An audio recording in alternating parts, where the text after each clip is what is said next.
Welcome to Pivotal. I'm Tara McEwen, media consultant and founder of McEwen Media and host of this podcast.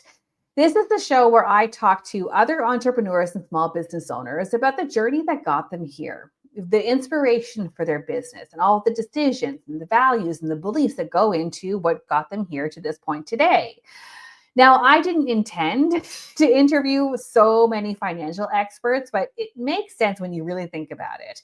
See, when you go into business for yourself, you do so because then there's no limit to how much money you can make. When you work for a company, you're limited to what they're willing to pay for your services, how they value your time and your gifts. But when you go into business for yourself, you can make as much money as you want to. At least you can in theory. What actually ends up happening is your values and beliefs and the stories you tell yourself around money have far more influence into what your earning power can be when you work for yourself than it ever did working for another company. This is a huge theme that I explore with my next guest today. So Myrna Laine-Hyppolite is a financial wellness coach and wealth strategist who helps powerhouse women executives build wealth by investing in the stock market. She is an Ivy League graduate of Dartmouth College with an extensive background in finance. She has close to 30 years of experience in various industries like investment banking, financial planning, corporate finance, and private equity. So, of course, I want to talk to her all about money. Coming out of her investing group coaching program, her clients end up with a solid and automated investment game plan that allows them to fast track their money growth.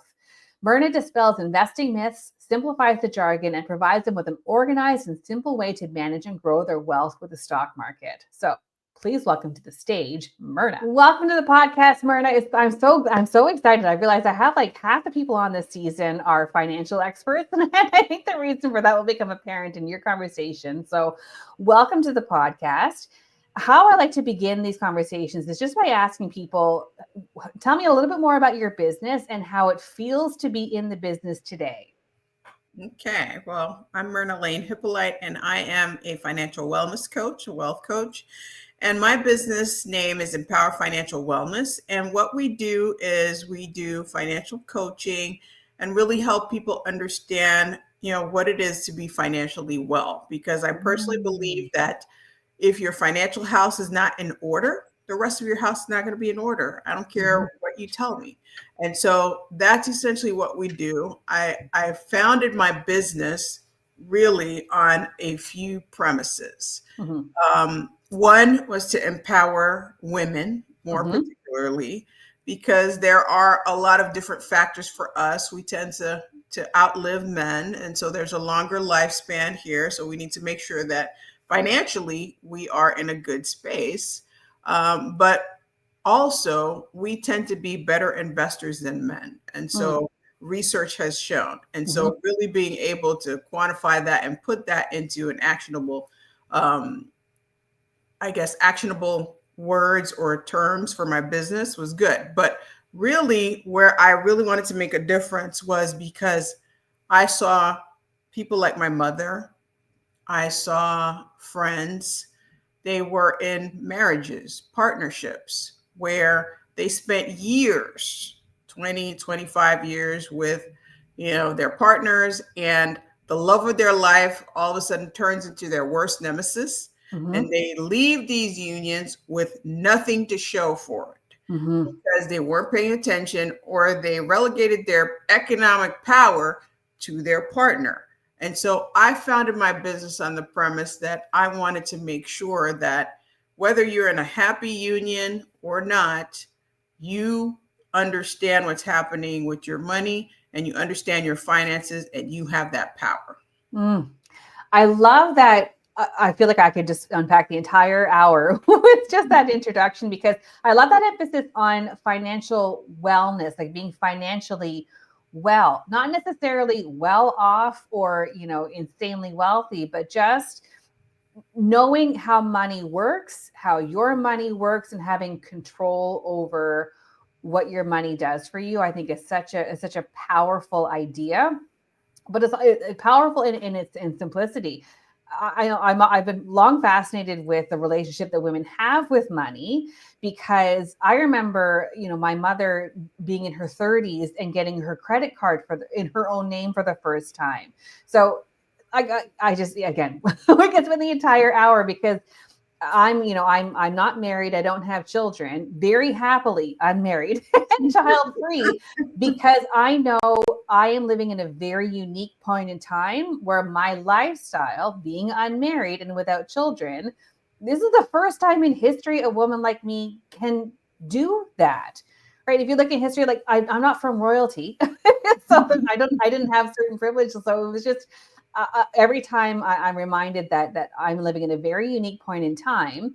And I'm also then fighting against, centuries and generations of beliefs around women and their money. So where would you say are some of the biggest obstacles that women have in terms of becoming financially empowered? One, I think the major obstacle is the lack of knowledge, not being taught. Because a lot of times when you're taught something, your mother teaches it to you for the most part, or your parents teach it to you. So not having the knowledge gets in the way of actually implementing and incorporating things that will help you be financially well, be financially better off. I mean, for me, for example, I grew up in a household. My parents are Haitian. I'm of Haitian descent from Haiti. And I was essentially taught three key things, which define the trifecta. I call it the trifecta of success. You work hard, go to school, and then you come out and you get a good job. If you do those three key things, you don't need to know anything else. You've made it. But that's not true, because what you don't know in this case can hurt you, because you need to know how to save. You need to know how to track your money. You need to know how to grow that money and make that money work for you, and that you're not the one consistently working hard for the money. You've got to get that money working. And so not knowing those things, especially as women and those who kind of teach the next generation, it becomes very important, because if you don't have those skills, you can't teach them to the next generation, which does have an impact on your overall generational wealth. And so the lack of education and not having that starting point is everything, because if you don't learn it, you can't teach it to somebody else, and you can't grow your own money. Yeah. It seems like such a simple shift. Your money works for you, not you working for the money. But that's undoing all kinds of, even the idea of getting a job. Like, who has a single job anymore? In terms of your career, like you'll have many jobs. And I think too, you made an excellent point about having this kind of this interrupt for women for you right now. It is about, well, what are we teaching the next generation of women? Because the next generation of men and women are facing a very different economic climate, a very different workforce. So if ideas are already dated, we have to interrupt these patterns if we're going to set them up to succeed. Oh, I love what you do. Do you love what you do? I love what I do. And I founded my company because I felt it was my purpose and calling to really help others understand how much power there is in just making those simple shifts in terms of understanding your money and being financially well. When I define financial wellness, to your point, it's not about how much money you have. It's about, how do you feel? Does money stress you out? Are you in a position where, hey, if something unexpected happens tomorrow, do you have the money to cover those expenses? Do you feel a sense of security? Do you have funds set aside? And so there are a number of things that kind of speak to financial wellness that you should have in place to really enhance that sense. And being in that place. Please share. I'm going to write these down. Please share. There are a number of things that you have to have in place for financial wellness, right? To get that overall package. And most of them are financial in nature, but actually not all of them are. Right? Because one of the things that I talk about is essential to financial wellness is having that positive money mindset, because we get a lot of messages, right? From, our parents, from how we live our lives in terms of money and how much money we can actually generate, or what we know about money, or even having the conversations about money. I had no money conversations in my household, which was unfortunate. But you've got to have the conversations, and you have to have the mindset that you can make that shift and believe in yourself, that you can get yourself to that sense of financial wellness, that you can make a change in your financial situation. And so I that really is number one, the money mindset, Yeah, positive. absolutely. And I imagine too, a lot of the work that you do is spent on that space, right? Maths, 2 + 2 will always equal 4. Compound interest is a fairly easy concept to understand, but belief and knowing your worth and your value, those are very complicated, because now we're getting into psyche. So take me back then. Let's take me back in time. What was happening for you in your world and in your life when you founded this business? What drew you to this? I think we were in the middle of COVID. Okay. And I think that's the time when, you're sitting at home and you may have a little bit more, time to think about certain things.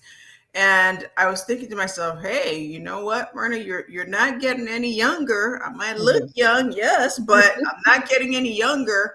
And there are certain things that I want to do in life. And, having seen my mother, go through a financial situation where she wasn't ready, right? She wasn't ready to tackle her money when she got divorced.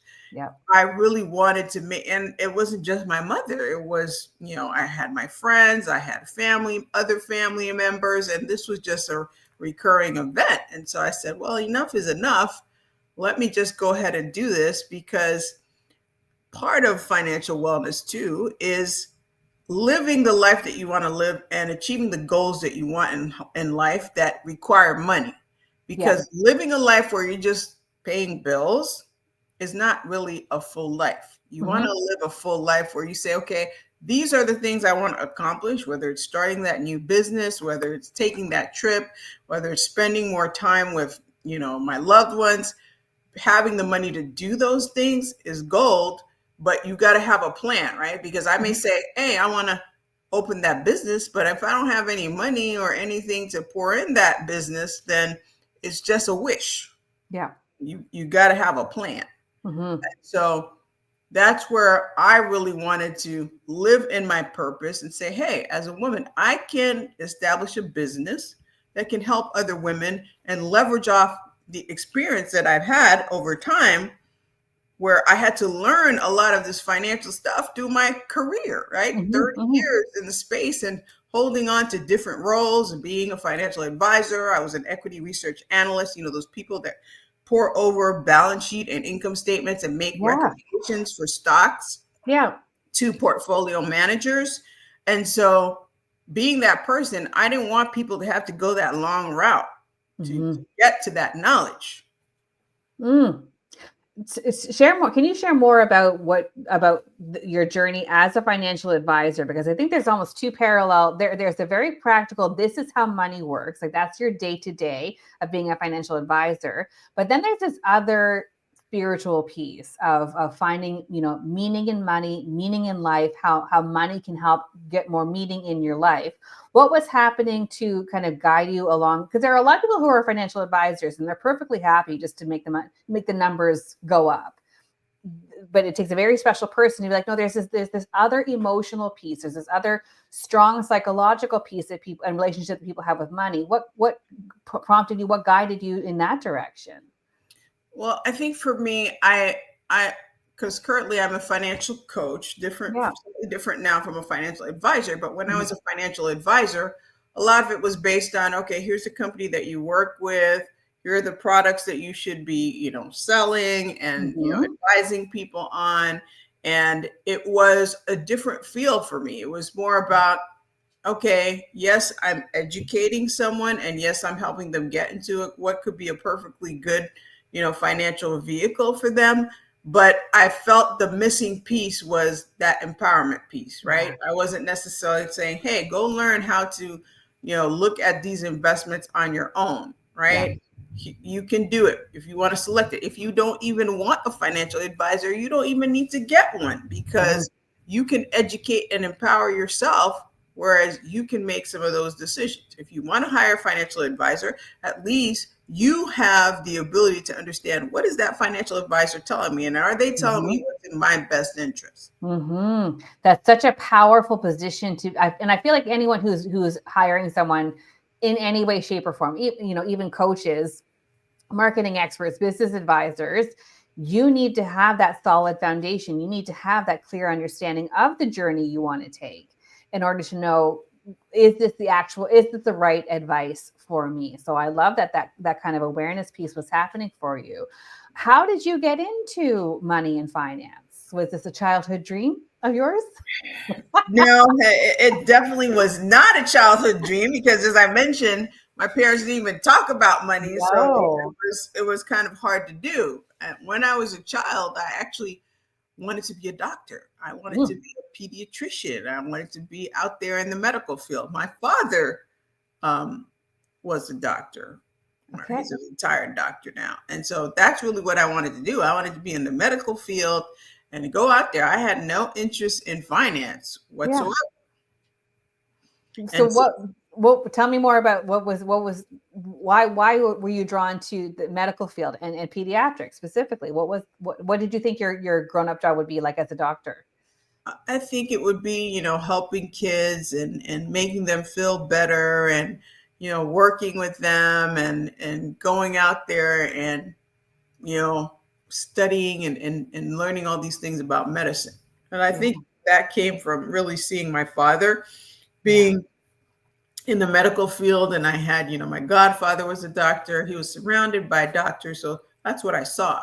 Right. And so I didn't become a doctor because lo and behold, when I went to college, my father at the time, well, let me back up a little bit. I was born in New York. And then when I was 6, my parents decided, hey, we want to go back home. So we went back to Haiti and I grew up there from 6 till 17. That's when I went to college.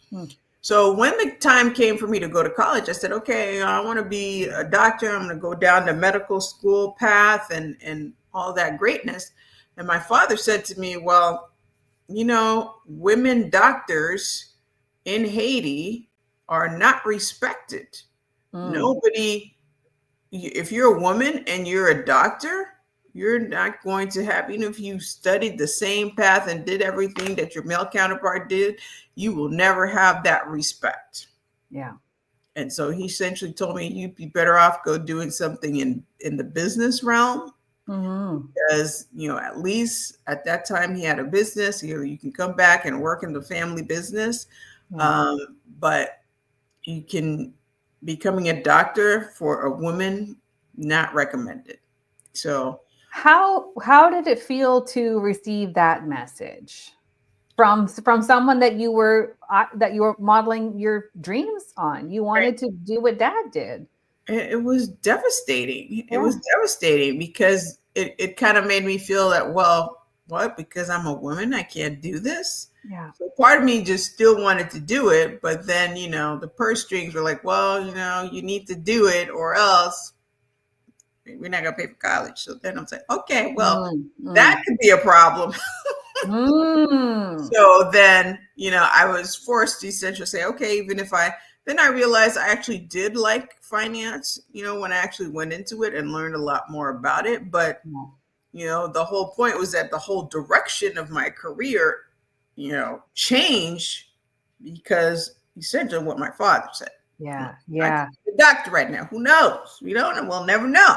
Yeah. There's a lot in there. There is something about the man who controls the purse strings. He's the one who actually makes the final. Well, let's play in imagination land, because I totally understand the practical side of things. Right? It is expensive to go to school. It is expensive to go to become a doctor. So if you're now shouldering all of this financial burden on your own because you want to prove people. But then you have this belief in the back of your mind saying, well, people, they don't respect female doctors. So how are you ever going to make enough money to pay back these loans? Right. That's a very real and practical inner conflict happening. And I find it interesting that finance and being in that space, being guided by your father in that direction, is also what led you down the path to financial empowerment and just what it means to be in the driver's seat, to be the one holding your own purse strings. So, I mean, yeah, I think we just There's nailed some it. irony there. Yeah. There's a whole lot there. But then, There's I mean, definitely some irony there. yeah. So, like a play in imagination land, what do you think your life would be like if you were a doctor? I don't know. I think, Yeah.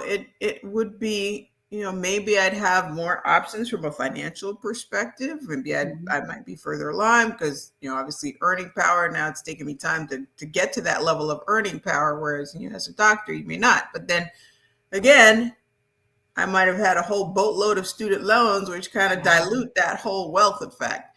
And maybe I'd be a lot more stressed out than I am today. And who knows what my family life would look like because, there are a lot of different sacrifices to be made there as well. Mhm. Mhm. So yeah, do I have any regrets? I don't. Yeah. Hmm. I love how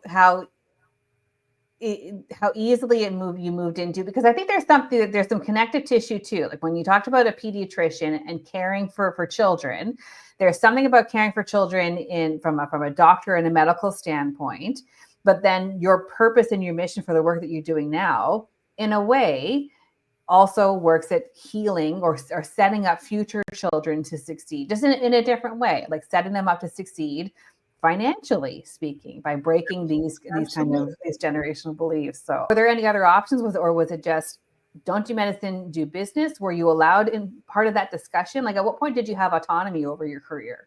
No, there really wasn't any discussion. I Yeah. had autonomy in my career when it came to graduation, right? Mhm. And really, there was a point in time where the situation in Haiti was starting to become unstable. And so going back and being part of the family business was becoming, something that was farther away and not necessarily my reality. So that's when things started to shift and I started to explore, well, what do I want to do, within Mhm. the realm of business? My first job out of college ended up being in mutual fund accounting of all Mhm. things. Mhm. So that was, very different because then you're like, oh, I'm coming out and I'm like, okay, I got my college degree, I can do this. And I'm like, just a young kid, Mhm. 21 years old, trying to figure it all out. When you're a teenager, when you're a child, you have such strong convictions over what you want to be when you grow up. And I feel like for a lot of people, what they end up being is very different because you only know what you know, right? Mhm. Your dream of being a doctor was modeled by what you saw in the home. And then when it came to, well, let's actually put this plan into action, there were all these other factors and variables that came into play that actually guided you towards what is now a very rewarding and fulfilling and impactful career. How was it building your corporate career? Like this is basically, this is the practical thing. You found the thing that you loved. Now you're in a corporate environment. Was it continued to be like growth and nurturing, or was there resistance here too? No. No, there was no nice vertical, let's Yeah. go up the mountaintop. No, because my career was more of like, a little bit of a roller coaster. So started off very well. As I mentioned, I was, in mutual fund accounting. I did very well within a year and a half. I was promoted to a managerial position where essentially I was managing people who were twice my age. And Mm. so that took a lot because they're like, kid, what are you doing? And you still had the responsibility to manage these people and get them to Mhm. your side and get their buy-in. So when I started to do that, I realized in my career that there has to be more. I want to understand what goes behind the actual decision making when it comes to the investments, not just do the back office accounting for it. Yeah. And so that's when I took the decision to go to business school full time for 2 years. Okay. And after doubling my salary, my mom's looking at me like, are you out of your mind? Why do you need to go to business school? Because Mom, that's not what I want to do. I don't want to do accounting. I want to move on and know how to pick investments and be Yeah. on that side of the house. And Yeah. so I took my 2 years, I paid for my business school, saved money, took student loans, and 2 years, got out, got my dream job, which is exactly what I went in there for. Became an equity research analyst. And so I kind of, moved my way up and got promoted, and then decided, hey, I don't want to live in the Northeast anymore. I want to move to South Florida, which is a lot warmer climate and closer to the climate of Haiti. If you ask me, it's warmer. And so I decided I shift jobs and got a job that would allow me to transfer to South Florida, which in the process allowed me to, build a relationship with my current husband, and we started dating, and the rest is history, 2 kids and 20 some years later. But when I made that move, what ended up happening is I got laid off. I got laid off from my, Northeastern salary, 6-figure salary job, and couldn't find a similar replacement job in South Florida. So then I had to make the hard decision to say, am I going to take a step back and say, okay, let me take a cut in my salary and believe in myself and my ability to work my way back? Or am I just going to say, forget about your South Florida dreams, kid, go back up to Boston and, leave the man that you just, started to establish something with. So I said, okay. And then my husband now, who's a very practical guy, said, well, Myrna, 0 + 0 = 0. I'm like, what do you mean? That means that you're not earning anything. It's 0 + 0. So it's better to earn something than earn nothing. Nothing, And so I made the hard decision to say, okay, I'm going to take a pay cut. I took a 30% pay cut and say, okay, I can do this. I believe in myself. I can start over again. If I prove myself all throughout my career, I can do it here. And so it was a road back, an incline back, starting from the valley, trying to work my way back up. There were a couple company layoffs, companies not as stable, not, just, shutting down, layoffs, and then got to a point where, okay, I found a company and they essentially said, okay, we'll pay you this amount because we don't believe that you, with your little experience is worth this much. We're going to pay you 30% less. So I said, okay, I can do this. It's an established corporation, Fortune 500. I can do it and work my way back up. And I did work my way back up to what I was making before, and, had 2 kids along the way, but then came to a point where I was working at this company and I didn't feel valued. I didn't feel like they were valuing me. It came to a point where I felt like I was ready to move to the next level, but they were telling me, no, we don't believe that you can move on to the next level. That's when I had to sit down and say, okay, Myrna, this was after spending 7 years at this company. I had moved up quite a bit within the company, but still wasn't where I needed to be or where I thought I should be. And I didn't feel valued. And I had to ask myself, well, Myrna, what are you going to do? You got 2 kids. You can go move somewhere else and try to prove yourself again. And hopefully things will work out. And knowing the South Florida environment and knowing this company was a well-established Fortune 500 company, what are you going to do? And then I chose myself. I decided to leave that job where I was not feeling valued because it felt toxic after a while. How can you put in your best if you don't feel like your company is valuing you? And so I moved to another company. It was the best decision I could have ever made in life. Best ever. Where I was able to reach certain levels within the corporation and where my voice is heard, where I felt valued and where I could put my absolute best foot forward in and know that my voice would be heard. And that to me is priceless. It's worth more than, the money. The money's great, but when your voice is heard and valued, that is important. And so sometimes we don't think about that when we take on jobs and pay the bills and we got the kids, we got the responsibility. But that makes a difference in how you feel overall. Mm.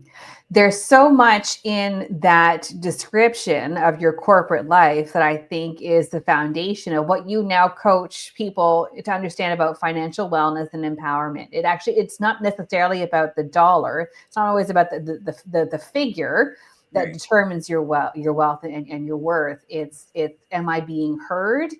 Am I living life on my terms? Like even just Right. the move to Florida, and there are so many parts of your early story where it's like, well, I want to do X, and the universe is like, well, we're going to give you Y. Make something out of it. Yeah. But so much of life is that, right? It's you have your guiding and your North Star. Sometimes there's pivots and there are detours, but I feel like your journey is about just staying true to who you are and what is important to you, where you want to live, who you want to build a family with, and then what working environment you want to have for you. Money is almost the secondary piece to building that life, which I think is such an important lesson for everyone to learn. Managing people who were older than you. Mm-hmm. What can we spend more time exploring what that felt like? Because that would have been very soon after your dad was like, hey, no one's going to respect a female Mm-hmm. doctor. Mm-hmm. Was that voice anywhere present when you were managing people who were now twice your age? Yeah. No, that voice wasn't present. Yeah, I good. think the voice to prove myself and do well was louder Yeah. than, that little voice of my father's in the background. So that voice was louder, and, the belief in myself that, yeah, I can do this, because if I was promoted into this managerial position, there Mhm. had to be something about me that led him to believe that I could do it. Mm. And so that one, there was less to overcome there from my mindset perspective, but it's just more making sure to get the buy-in of the people underneath me who Mhm. thought, hey, I was just a kid and didn't have time to really get the experience that I needed to get in order to manage them. Mm. Do you recall when your voice got louder than your parents' voices in terms of what's right for you and what direction to take? Oh, that definitely happened, within taking my first job, after school, Mm. that mutual fund accounting job, and then making a move to another company after a year because they weren't ready to promote me, but the other company was growing fast and they promoted me really quickly, which boosted my earnings power. So at that point, once the, college graduation happened, my voice was the one leading the efforts. What influences your decisions these days? Because you've got a husband, and you have kids. So when it comes to, let's then go back to the pandemic and going all in on a new business. Who were the voices at play in that decision? I think they were mine Mhm. primarily, but my obviously my family, my husband had a big part of it because he's been very supportive when Mhm. it comes to building a business. I think people people sometimes have this romanticized vision of, oh my gosh, you're building a business, that's so great. And no, because when you are an entrepreneur, there's a lot. I mean, I went to business school, for heaven's sake. I have an MBA, but and learned a lot about different inner workings of business. But Yeah. being an entrepreneur, where you have to be responsible for going out there and getting that business and Yeah. being the marketing person and being the finance person and being, the person that has to go, interface with the clients, being the salesperson, you got to do all of that Mm, as an entrepreneur. And yeah. people tend to underestimate how much of an effort it takes, because if you don't believe in yourself and you don't believe in what you're doing, Yeah. you're not going to make it. Mm. I feel so reassured that you, with all of your business experience and education, you're like, yeah, being an entrepreneur is like next. Because I always say people go to business school to learn how to work for an existing business. Mm-hmm. Building something from scratch is something completely different. So Totally. take me back to those early days then. In what were some of the early like where what were some of the bigger beliefs that you had to build in those early days? Well, in the early days, you're like, okay, can I do it? Can I not do it? And then you make mistakes as an Yes. entrepreneur. Yes, So you do. one of the mistakes that I made was underpricing. So see, I go through this whole thing in corporate about realizing my value, right? And wanting my value to be seen. And then here I go in the entrepreneurial side and try to, sell my services for, peebly amounts, and Yeah. then get frustrated. I'm like, oh my gosh, why am I doing all this work? And I'm like a slave to my own self. What is this? Yeah. And Yeah. so I didn't realize that pricing my services appropriately was important. And I Mhm. made that mistake in the beginning where I vastly underpriced my services. I think everyone does. So where put on I'd love for you to put on your coaching hat. When you're working with an entrepreneur, for example, and they are underpricing, what inner dialogue is at play? Like what is leading us to not value our services when we're trying to sell it into a marketplace? One, you believe that you don't have that belief in yourself that you are the expert. You have Mm. to believe that you are the expert, right? If I'm telling you, I'm an investing coach, I'm a wealth coach, I am the expert, right? And Hmm. so, not having that belief in your own expertise is problem number one. Hmm. Problem number two comes when you don't put the right price on your overall expertise. Hmm. Because when I try to sell something, all right, that's a service, and I'm an expert and I'm delivering all this value, and I say, okay, you can go have it for $5, then you are not acknowledging your own value as an expert. And that translates over to your pricing. It translates over to how you come across to your clients. If you're going to sell me something for $5 and I'm looking at this and I'm like, oh my gosh, this is a lot for like $5, then, Yes. then there's going to be a mental shift in my mind as a potential customer. Is like, well, does this lady really the expert? If she's going to give me Hmm. all that for $5, then she must not. Subconsciously, that works in the mindset of your potential customer. Yes. That is such an important a lesson I learned myself the hard the hard way too, because I also felt like I was being generous in being, accessible pricing, right? So I acknowledging that some of the people that I want to work with, they don't have a lot of budget, so I'll meet you where you are. For me, it was it was the belief in my expertise, and also just acknowledging the transformation that I deliver, realizing the true value of that. And then also knowing that I'm not for everyone. There simply are people who won't be able to afford to work with me, and I need to be okay with that. Feel like that was conditioning that, little girls are sugar and spice and everything nice, and I'm supposed to be kind and be available to everyone. That was a big shift for me in the last year or so of just, well, no, I what I do is it's a premium offer. It costs money. And now it's my job as a business owner to go out and find the people who can afford this. Where are other ways that women are undervaluing their experience in life? Well, I think that when it comes to the clients that I work with, for example, they're undervaluing the fact that, hey, I am a successful person, right? Mhm. The people that I work with are accomplished women. I mean, they have letters in front of their name, letters in the back of their name. They are what we call successful people, Yeah. no matter how you slice it, in their own areas, in their areas of expertise. And then they think, well, I can't manage my money. Mm. I can't do this. This is too complicated. Whereas these are people who have, grown businesses. I mean, to me, entrepreneurship, if you can grow a business, your business lasts more than like 2 years and you're, grossing a certain amount, that to me is an accomplishment that nobody can take that away from you. Yeah. And Yeah. so they don't necessarily take that knowledge of what they've done as powerhouses and apply it to their ability to be able to manage their money and to hit that point of financial wellness. Mm. Part of your offerings too is also guiding women on navigating the stock market. So, where are some beliefs keeping women from taking advantage? Because the stock market is such a huge wealth generator. Like, if you talk about where money comes from, it comes from there. So where are some of the places that women are keeping themselves from taking full advantage of that?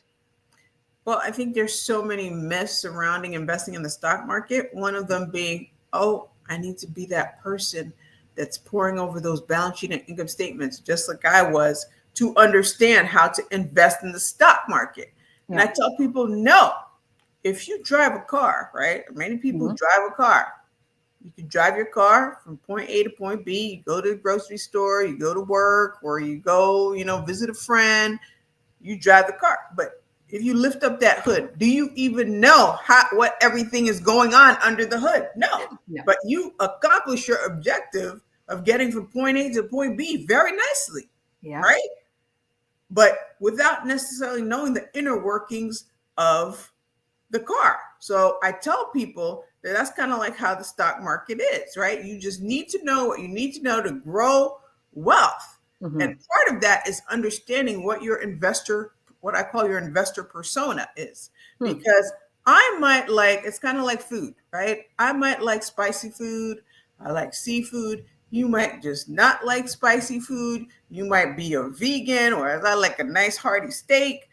There are preferences. Before you start investing in the stock market, you have to understand the type of investor that you are.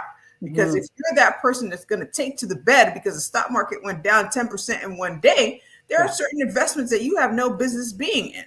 But you have to understand that. And understanding that helps you realize, and fight the myth that, I'm going to lose all my money in the stock market, which is another common myth where people are like, I work too hard for my money. I'm not going to go out there and lose it. You have to understand what your tolerance is for risk and what type of reward that you're looking for. So not understanding that and saying, okay, I got a hot stock tip from my Uncle Joey and going to make that investment, and then you lose all your money, that's not doing it in the right way with the right support. So having that structure is also important. And lastly, a lot of times women don't get involved in the stock market because they say, oh, well, it's going to take me, I need thousands of dollars available to invest. That's not true. I tell people with as little as $5 a day, the cost of you go down to the coffee shop and get your little coffee, which we know with inflation is even more than that, depending on the size of coffee you get too. You will not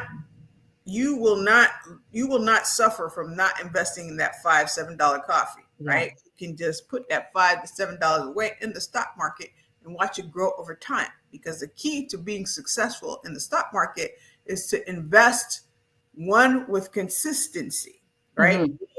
Investing time after time after time, month after month after month. You decide, okay, if it's $5, $25, $100, that you're going to do that over time consistently. I'm hearing so much the importance of believing in yourself and believing in your worthiness, in your value, right? In terms of playing the stock market, in terms of building a business, building a career, believing you are worthy of this stuff, I think is key to it. Yeah. And that you can do it, believing that you're capable and that you are worthy of receiving it. Absolutely. That worthiness piece is so important because you attract really what you believe. And UCB, I'm not a woo person by any stretch of the imagination, but attracting, when you think about certain things and your ability to attract money to yourself, knowing that you are worthy, knowing that you are deserving, knowing that you have the right to be at that table where money's being made and where you can build that generational wealth, coming with that energy is different than coming with I don't know if I can do it energy. Yeah, absolutely. You mentioned earlier you have 2 kids. How old are your kids? I have a 20-year-old daughter who's going to start her final year in college. Amazing. And I have a 16-year-old son who's going to start his 3rd year in high school. Wow. So what kind of money advice are you giving these 2? Investing early. My son, he's more interested in investing than my daughter, but he's out there and he's already researching companies. He's already putting whatever his little allowance and money that he earns from odd jobs. He's helping me in the business. So knowing that I don't want my kids to know that the trifecta of success is what my parents told me, which is the three things, working hard, going to school, and getting a good job. Yes, that's an important part of it. But there are also other things, having a business, other streams of income, knowing how to invest, knowing how to save your money. So those are the types of things that, I'm trying to reinforce with my kids. Mm. Your daughter is in her final year of college. What does she plan? What does she hope to do? Political science. Okay. She wants Okay. to be a lawyer, so we'll see. Yeah. We shall see. Yes. I find it interesting that we talked a lot about the pivotal moment when you were entering school and figuring out what your future is going to look like. Do any of those memories show up like when you're parenting your kids? Because really you're guiding them to get to their starting point. You're not taking them to the finish line. You're guiding them to their start point. Right. So how walk me through it, as like I've never had to deal with this myself. Like, where do you how much advice do you give your kids at this phase? Well, I try to get them to their own direction, right? But knowing some of the realities of the world, you want to do what you love, but you also want to make some money. So it's that balance that you need to keep. But I try not to say, hey, you got to go do this, like my father said, right? But definitely my conversation are more like, well, you need to be able to do something where you can support yourself. You go into a field where it's low earning and you might be happy as all, but you can't pay your bills, and don't come to me for that extra assistance, because you need to be able to stand on your own 2 feet. I guess that's something that my parents taught me, not to rely on what they've built, but to build your own. Yeah. But sometimes empowerment, though, is learning these lessons the hard way. Exactly. And not being that, I guess, what I call the helicopter parent, but you still gotta guide that direction to lead towards independence. That's the end goal. As a parent, you want your kids to end up being financially independent and self-sufficient. Yeah. I feel like I want to kind of acknowledge the kind of the economic environment we find ourselves in right now. Financial independence feels like it's further out of reach these days than it has been in recent years. So, and I feel like it's more the mindset, right? And building the belief. So if there are people watching this right now and they're feeling like this all sounds great, but like buying chicken right now is a luxury, how can people kind of realign themselves, ground themselves to move forward towards financial empowerment?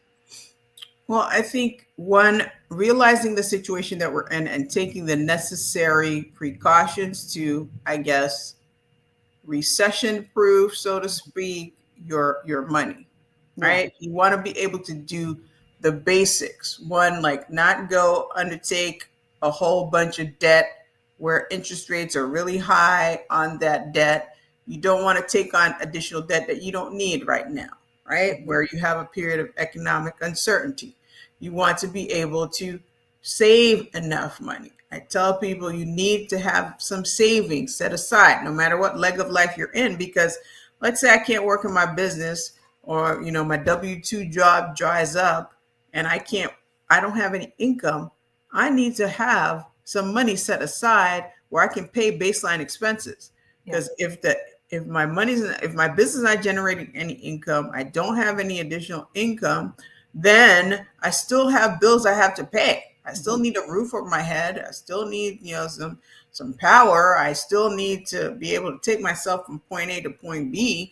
And so understanding if you should have at least 3 to 6 months worth of what I call baseline expenses, and even more when you're in a period of economic uncertainty like we're in right now. And then last, you got to take a look at your money and what your money is doing. Because I always say to know your money is to grow your money. When we are in periods of economic uncertainty, it's important to know where every dollar is going. And budgeting can be sometimes a 4-letter word, but it doesn't have to be. It's all about just tracking your money. If you know the money's coming in, you need to know what's going out and do a review, right? Are you spending money? Do you have money leaks? Is money going to like unused subscription, like that gym membership that you signed up for in January and you still haven't gone? Or do you have, media subscriptions that you're not watching? You don't have time to watch, all these kind of channels, Hulu, Netflix, and all those. Just figure it out. Yeah. Is Amazon becoming your best friend? Yeah.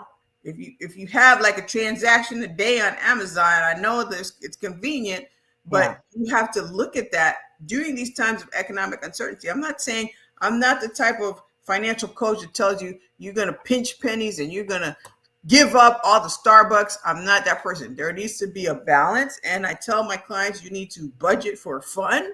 Yeah. But during times of economic uncertainty, no matter where you stand in the line, whether you're living paycheck to paycheck, you're struggling, or you're on the other end of the spectrum, you have discretionary income, now is a good time to look at that and reassess and evaluate and see if you can build up your cash reserve.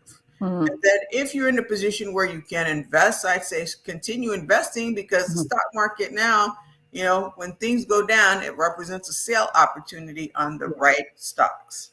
Absolutely. I love that to know your money is to grow your money, because so much of what you described too is just it's getting neutral, right? They'll avoid these things because they have judgments around how they're spending money.